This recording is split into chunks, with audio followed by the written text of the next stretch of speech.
My name isn't important, but what is important is that man. I am a 15-year-old male who became interested in spells at 13. I've spent the whole time between those ages experimenting with spells. Most turned out to be for summoning and others were curses. I devoted nearly a month trying to cast a curse on someone I wasn't particularly fond of. It succeeded, but that same night, I saw a man. He was dressed in a pitch-black trench coat and plague doctor's mask. He was only visible because of a slight glow coming from my charging phone.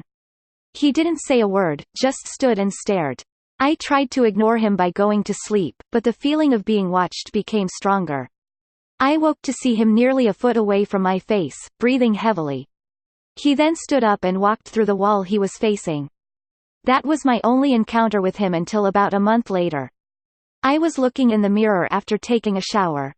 I saw him, standing behind me. This time he spoke. "How do you continue?" I didn't think about answering the question until he demanded me to do so. He angrily yelled, "Answer." My only response was that I didn't know. I waited to see if he wanted anything else from me. He said nothing. I turned to leave and he was gone. I checked the mirror again, and he wasn't there either.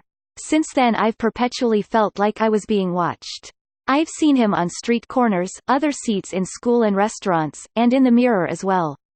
He continues to speak to me, but I never respond. For those getting interested in spellcasting, I would strongly advise against it. This content was provided by angelotricarico.com.